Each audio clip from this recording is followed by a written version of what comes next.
دنیا میں کوئی کسی سے پیار کیوں کرتا ہے؟ What is the reason? کیا وجہ ہوتی ہے کہ بندہ کسی کے فال ان لو، اس کے پیار میں گم ہو جاتا ہے؟ 3 ریزن ہوتی ہیں نارملی. یا تو وہ بڑا حسین ہوتا ہے، اچھا لگنے لگ جاتا ہے، یا بڑا مہربان ہوتا ہے، خیال رکھنے والا ہوتا ہے، یا وہ بڑا با کمال ہوتا ہے، اسپیشل ہوتا ہے، عام لوگوں سے ہٹ کر ہوتا ہے، اس لیے اس سے پیار ہو جاتا ہے. اگر یہ 3 ریزنز ہیں تو خالق کائنات کی طرف اگر توجہ جاتی ہے تو دنیا کے سارے حسن اور رعنائیوں کو بنانے والا، جس نے دنیا میں ایسے حسین اور ایسی رعنائیاں، اتنے خوبصورت مناظر بنائے، جنت جس نے بنائی، اس مالک کی سبحان اللہ وہ کیسا مولا ہوگا. پھر آگے چلو، اگر با کمال سے محبت ہوتی ہے تو ہر با کمال کو کمال دینے والی ذات بھی رب کائنات کی ہے، پھر اس سے محبت کیوں نہ ہو. اور اگر کسی محسن سے، کسی خیال رکھنے والے سے پیار ہو جاتا ہے تو بتاؤ تو صحیح، جب سے پیدا ہوا ہوں، جب سے لے کر آج تک روزانہ جس کے احسانات تلے دبا ہوں، وہ کوئی اور ذات نہیں، وہ میرے مالک کی ذات ہے. بلکہ سچی بات بتاؤں، مجھ پر اور آپ پر تو پیدا ہونے سے پہلے ہی اس کے احسان جاری ہیں. جی ہاں، بیفور مائی برتھ وہ مجھ پر بلیسنگز، مجھ پر مہربانیاں جاری کیے ہوئے. کیسے؟ بتائیے، کیا بچے اب نارمل پیدا نہیں ہوتے ہیں؟ بچے پیدا ہو رہے ہیں آج کل، کسی کے جناب کون سا مرض ہے، کسی کا ایک گردہ ہی نہیں ہے، کسی کا ہاتھ صحیح نہیں، کسی کا پیر صحیح نہیں، کوئی بغیر آنکھ والا، کوئی بغیر کان والا. عجیب عجیب معذور بچے پیدا ہوتے ہیں. اللہ تعالی ہمیں اور ہماری نسلوں میں ایسے معذور بچوں سے ہمیں محفوظ فرمائے. لیکن میں پورا پیدا ہو گیا، میرے اعضاء پورے ہیں، میں دیکھ بھی رہا ہوں، بول بھی رہا ہوں، سن بھی رہا ہوں. اس کا مطلب کیا ہوا؟ میرے رب نے میری تخلیق کامل فرمائی. ماں کے پیٹ میں جب میری تخلیق ہو رہی تھی، میرے اس کریم مولا نے مجھ پر یہ مہربانی کی کہ میرے کوئی پارٹ آف باڈی، کوئی آرگن آف باڈی کم نہ تھا، میں کسی بڑی بیماری میں نہیں تھا، پیدا ہوتے ہی شوگر کا مریض نہیں ہوں. یہ کتنی بڑی میرے رب کی مجھ پہ مہربانی میری پیدائش سے پہلے سے جاری ہے. اور سچ پوچھو، اس سے بڑی مہربانی بتاتا ہوں، وہ یہ ہے کہ اللہ نے مجھے اور آپ کو مسلمان گھرانے میں پیدا کر دیا. کسی کافر کے گھر میں بھی تو پیدا ہو سکتے تھے نا. روز بچے پیدا ہو رہے ہیں، کوئی کس مذہب والے کے یہاں پیدا ہو رہا ہے، کوئی کس مذہب والے کے لیے پیدا ہو رہا ہے. میں نے کیا کمال کیا تھا؟ میرا کیا ایسا کمال تھا کہ اللہ نے مجھے مسلمان گھرانے میں پیدا کیا. سب سے پہلی آواز جو میرے کانوں نے سنی وہ اللہ اکبر کی اذان سنی، کیونکہ جب میں پیدا ہوا مسلمان گھرانے میں تھا تو میرے کان میں اذان دی گئی. بتاؤ، یہ شروع سے مہربانیاں رب کی جاری ہیں. تو اگر کسی مہربان سے محبت کی جاتی ہے تو پھر اللہ سے سب سے زیادہ ہمیں محبت ہونی چاہیے. قرآن جس سورت سے شروع ہوتا ہے، سبحان اللہ، آج بات کریں گے سورہ فاتحہ، ویری فرسٹ سورہ آف قرآن. اس کا مقام نزول کیا ہے؟ اکثر علماء کے نزدیک سورہ فاتحہ مکہ مکرمہ میں نازل ہوئی. امام مجاہد رحمۃ اللہ تعالی فرماتے ہیں کہ سورہ فاتحہ مدینہ منورہ میں نازل ہوئی. اور ایک قول یہ بھی ہے کہ سورہ فاتحہ 2 مرتبہ نازل ہوئی، ایک مرتبہ مکہ پاک میں، دوسری مرتبہ مدینہ منورہ میں. اچھا، اس میں آیات، کلمات اور حروف کی تعداد کیا ہے؟ اس سورت میں 1 رکوع ہے، 7 آیتیں ہیں، 27 کلمے ہیں اور 140 حروف ہیں، 140 حروف ہیں. سورہ فاتحہ کے اسماء بہت سارے اس کے نام ہیں، اور اس کی وجہ کیا ہے؟ سورہ فاتحہ سے قرآن پاک کی تلاوت کی جاتی ہے، شروع کی جاتی ہے. اسی سورت سے قرآن پاک لکھنے کی ابتدا کی جاتی ہے، اس لیے اسے فاتحۃ الکتاب یعنی کتاب کی ابتدا کرنے والی بھی کہتے ہیں، اوپننگ بک ہو گئی. اچھا، اس سورت کی ابتدا الحمدللہ سے ہوئی. اسی مناسبت سے اسے سورہ حمد یعنی وہ سورت جس میں اللہ تعالیٰ کی حمد بیان کی گئی یہ بھی کہتے ہیں. سورہ فاتحہ قرآن پاک کی اصل ہے، اس بنا پر اسے ام القرآن اور ام الکتاب بھی کہتے ہیں. کیا بات ہے. اور آگے چلتے ہیں. یہ سورت نماز کی ہر رکعت میں پڑھی جاتی ہے، اور یہ سورت 2 مرتبہ نازل ہوئی ہے. اس وجہ سے اسے السبع المثانی یعنی بار بار پڑھی جانے والی یا 1 سے زائد مرتبہ نازل ہونے والی 7 آیتیں کہا جاتا ہے. اچھا، دین کے بنیادی امور کا جامع ہونے کی وجہ سے سورہ فاتحہ کو سورہ کنز، سورہ وافیہ، سورۃ الکافیہ بھی کہتے ہیں. سبحان اللہ. اچھا، شفا کا باعث ہونے کی وجہ سے اس سورت کو سورۃ الشفا اور سورۃ الشافیہ بھی کہتے ہیں. اچھا، دعا پر مشتمل ہونے کی وجہ سے سورۃ الدعاء، سورۃ السؤال، سورۃ المناجات بھی سے. کتنے نام ہیں سورت کے، اور اتنی مختصر سورت ہے. اور ناظرین، ابھی آپ نے اس کے فضائل سننے، یقین کریں آپ فضائل پڑھیں گے نا یا سنیں گے تو آپ کا جی چاہے گا جب مجھے موقع ملے میں نے سورہ فاتحہ پڑھ لی. اچھا، عرب لوگوں میں نے یہ دیکھا، آپ کو بھی ہوا ہوگا اتفاق، کہ وہ بات بات پر مل کے کہتے ہیں فاتحہ پڑھیں جی. تو فاتحہ دعا میں بار بار پڑھنا اور کسی نیت کے ساتھ پڑھنا سبحان اللہ یہ بڑا اچھا معمول ہے. اب جو میں ایک دو حدیثیں بھی سنا دیتا ہوں تاکہ مزید سورہ فاتحہ کے فضائل بلیسنگز پتہ چل جائیں. پہلی حدیث ہے بخاری شریف کی. سبحان اللہ. حضرت ابو سعید بن معلہ رضی اللہ عنہ فرماتے ہیں میں نماز پڑھ رہا تھا تو مجھے نبی پاک علیہ الصلوۃ والسلام نے بلایا لیکن میں نے جواب نہ دیا. جب نماز سے فارغ ہو کر پیارے آقا علیہ الصلوۃ والسلام کی خدمت میں حاضر ہوا تو میں نے عرض کی یا رسول اللہ صلی اللہ علیہ وسلم میں نماز پڑھ رہا ہوں. پیارے آقا علیہ الصلوۃ والسلام نے فرمایا کیا اللہ تعالیٰ نے یہ نہیں فرمایا استجیبوا للہ وللرسول اذا دعاکم اللہ اور اس کے رسول کی بارگاہ میں حاضر ہو جاؤ جب وہ تمہیں بلائیں. پھر ارشاد فرمایا کیا میں تمہیں تمہارے مسجد سے نکلنے سے پہلے قرآن کریم کی سب سے عظیم سورت نہ سکھا دوں, سب سے عظیم سورت. پھر آپ علیہ الصلوۃ والسلام نے میرا ہاتھ پکڑ لیا. جب ہم نے نکلنے کا ارادہ کیا تو میں نے عرض کی حضور آپ نے کچھ فرمایا تھا تو کہ میں ضرور تمہیں قرآن مجید کی سب سے عظمت والی سورت سکھاؤں گا. تو نبی پاک نے فرمایا وہ سورت الحمدللہ رب العالمین ہے, یہی 7 مثانی اور قرآن عظیم ہے جو مجھے عطا فرمائی. واہ قرآن کی عظیم ترین سورت میرے آقا علیہ الصلوۃ والسلام نے فرمایا. بہرحال اس کے بہت سارے فضائل ہیں. جو لوگ بیمار ہیں پریشان ہیں ذرا غور سے سنیے. نبی پاک فرماتے ہیں کہ سورہ فاتحہ ہر مرض کے لیے شفا. اب سورہ فاتحہ پڑھ کے کسی مریض پہ دم کر دیں, اپنے اوپر دم کر دیں, مریض خود پڑھ لے, پانی پہ دم کر کے پی لیں تو انشاءاللہ امراض سے اس میں شفا ہے. ٹاپکس بہت سارے ہیں اس کے, ایک دو عرض کر دیتا ہوں. اس صورت میں اللہ تعالیٰ کی حمد و ثنا کا بیان ہے.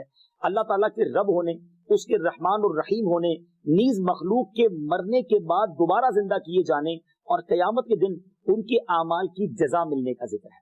صرف اللہ تعالیٰ کے عبادت کے مستحق ہونے اور اسی کے حقیقی مددگار ہونے کا تذکرہ. تو ماشاءاللہ سورہ فاتحہ کی کیا بات ہے. میں بھی نیت کروں اور آپ بھی نیت کریں کہ جب جب موقع ملے گا, میرا خیال ہے 2 منٹ لگتے ہیں بالکل فاتحہ پڑھنے میں, آسانی سے پڑھ سکتے پڑھتے رہا کرو, یاد بھی ہوتی ہے, بچے کو یاد ہوتی ہے تو کیوں نہ اس کا ورد کرتے رہو. سبحان اللہ.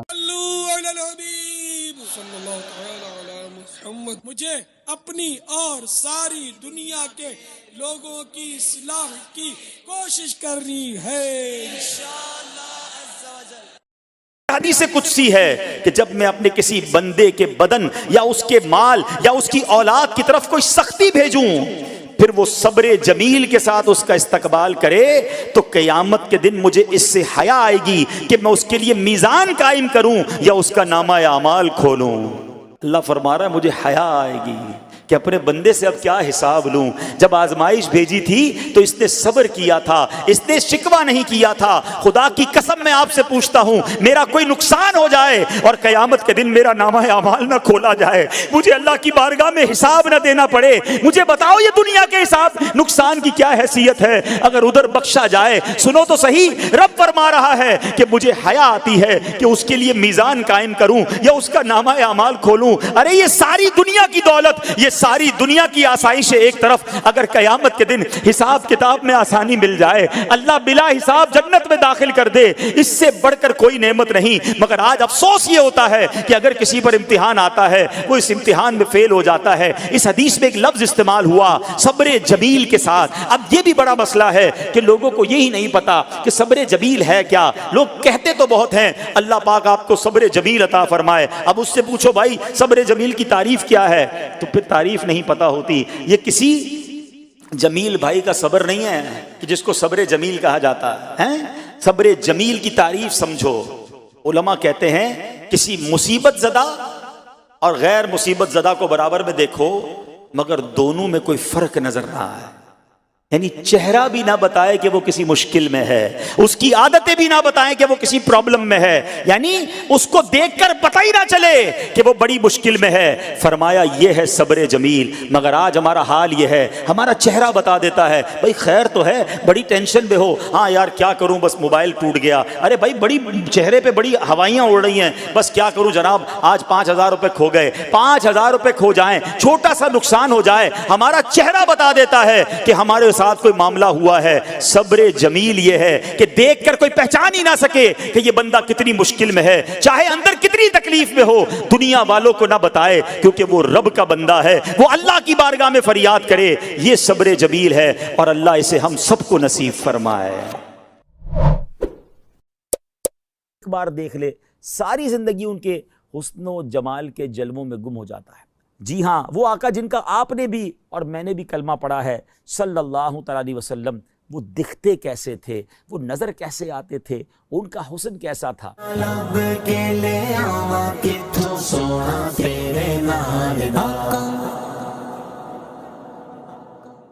پیارے پیارے اسلامی بھائیوں اور مدنی چینل کے ناظرین، آپ نے آج تک بڑے حسین لوگوں کے تذکرے سنے ہوں گے یا انہیں دیکھا ہوگا، ہو سکتا ہے بڑے دنیا کے حسین مقامات بھی دیکھے ہوں اور ان کا تذکرہ سنا ہو، مگر آج آپ کچھ انوکھا، کچھ نرالا، کچھ بڑا ہی پیارا سننے جا رہے ہیں۔ امید ہے جیسے جیسے آپ سنتے جائیں گے دل کی مرجھائی کلیاں کھلتی چلی جائیں گی، انشاءاللہ شوق دیدار بڑھتا چلا جائے گا۔ جیسے جیسے جو سنتے جائیں گے کئیوں کی آنکھیں اشک بار ہوتی چلی جائیں گی۔ کس کا تذکرہ ہونا ہے؟ اس حسین کی بات ہونی ہے، اس حسن و جمال کے پیکر کا تذکرہ ہونا ہے کہ ان جیسا پیارا، ان جیسا سونا، ان جیسا حسین رب نے کوئی اور بنایا ہی نہیں ہے۔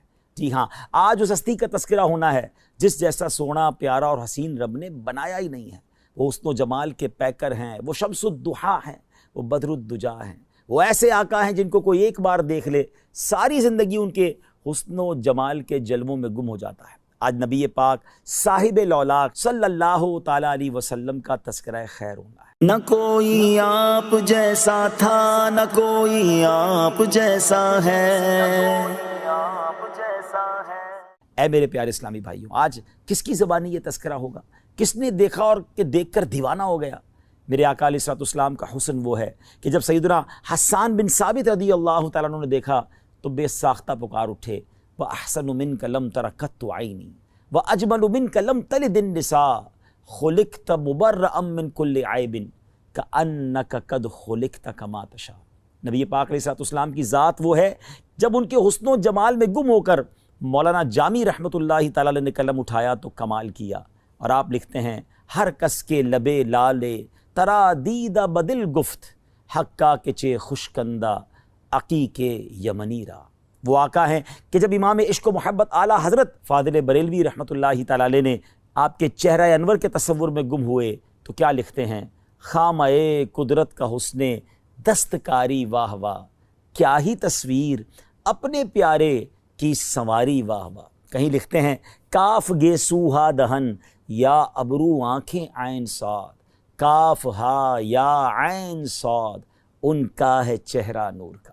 جب مولانا حسن رضا خان صاحب نبی پاک علیہ الصلوۃ والسلام کے جلووں میں گم ہوتے ہیں تو پھر کیا خوب لکھتے ہیں کہ ایسا تجھے خالق نے طرح دار بنایا، یوسف کو تیرا طالب دیدار بنایا، کونین بنائے گئے سرکار کی خاطر، کونین کی خاطر تمہیں سرکار بنایا۔ مفتی اعظم ہند مصطفیٰ رضا خان صاحب رحمۃ اللہ تعالیٰ جب قلم اٹھاتے ہیں تو کیا لکھتے ہیں کہ خدا کی سلطنت کا دو جہاں میں کون دولا ہے، تم ہی تم ہو، تم ہی تم ہو، یہاں تم ہو، وہاں تم ہو۔ اور پھر میرے شیخ طریقت امیر اہل سنت بانی دعوت اسلامی مولانا محمد الیاس عطار قادری دامت برکاتہم العالیہ جب قلم اٹھاتے ہیں آقا کے جلووں کا تصور جماتے ہیں تو پھر کیا لکھتے ہیں؟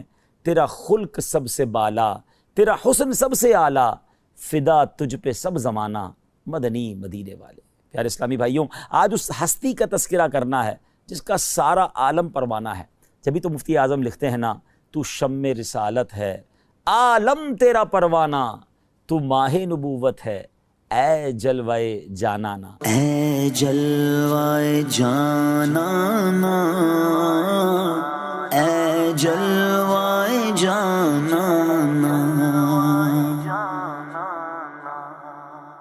آئیے اس جلوائے جانانا کا تذکرہ سنتے ہیں، اور کس کی زبانی؟ جی ہاں، اس ہستی کی کہ جس نے ایک بار دیدار کیا، پھر جن الفاظ کے ساتھ تعارف پیش کیا۔ آج بھی سیرت کی کتابوں میں گویا سنہرے حروف میں وہ الفاظ لکھے جاتے ہیں، پڑھے جاتے ہیں۔ اگر آج واقعی آپ جاننا چاہتے ہیں کہ وہ آقا، جی ہاں وہ آقا جن کا آپ نے بھی اور میں نے بھی کلمہ پڑھا ہے صلی اللہ تعالیٰ علیہ وسلم، وہ دکھتے کیسے تھے، وہ نظر کیسے آتے تھے، ان کا حسن کیسا تھا، تو آئیے اب تیار ہو جائیے، تصور میں گم ہو جائیے۔ پیکر حسن و جمال رسول بے مثال بی بی آمنہ کے لال صلی اللہ علیہ وسلم کا رخ زیبا کیسا تھا، سنتے ہیں سیدتنا ام معبد رضی اللہ تعالی عنہا کی زبان میں۔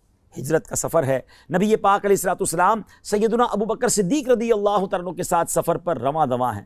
راستے میں وادی قدید کا مقام آتا ہے، ایک ضعیف خاتون ہیں جو اپنے خیموں میں بیٹھا کرتی ہیں، آنے جانے والے مسافروں کو کچھ کھانے پینے کا سامان فروخت کیا کرتی ہیں۔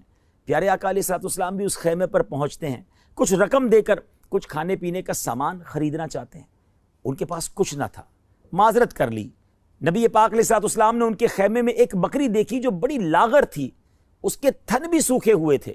میرے آقا علیہ الصلوۃ والسلام نے اجازت طلب کی کہ اگر آپ اجازت دیں تو اس بکری سے ہم کچھ دودھ نکال لیں۔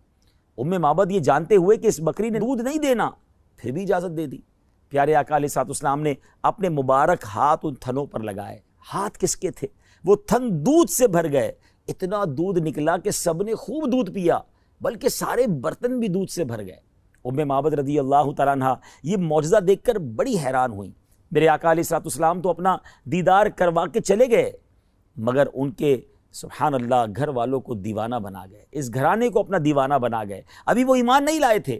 ابو معبد رضی اللہ تعالیٰ جب واپس آئے اور معبد کے جو شوہر ہیں گھر میں جب دودھ سے بھرے ہوئے برتن دیکھے تو پوچھتے ہیں کہ کون آیا تھا، یہ کیا معاملہ ہے؟ تو آپ فرماتی ہیں ایک مبارک آیا تھا۔ نبی پاک کا نام بھی ابھی انہیں نہیں پتا تھا، نام بھی نہیں پوچھا تھا، تو نام کہا، ایک مبارک ہستی تھی، ایک مبارک شخصیت تھے۔ کہا یہ تو بتاؤ وہ دکھتے کیسے تھے، ذرا بتاؤ تو صحیح وہ کیسے تھے۔ اے پیارے اسلامی بھائیوں، مدنی چینل کے ناظرین، اب سنیے میرے آقا کیسے دکھتے تھے، نبی پاک کا حسن و جمال کیسا تھا۔ معبد رضی اللہ تعالیٰ عنہ کے عشق بھرے انداز میں، کس پیارے انداز میں نبی پاک کا رخ انور بیان کیا۔ آئیے الفاظ تو دیکھیے کیسے موتیوں کی مانند ہے۔ وہ کہتی ہیں رأیت رجلا ظاہر الوداع، میں نے ایک ایسی ذات دیکھی ہے جن کا حسن نمایاں ہے، ابلج الوجہ حسن الخلق، جن کا چہرہ خوبصورت اور وہ تخلیق کے شاہکار تھے، لم تعبہ سجلا، ان کی جسابت میں فربا ہونے کا عیب ہی نہ تھا، ولم تزری بہ سعلا، اور نہ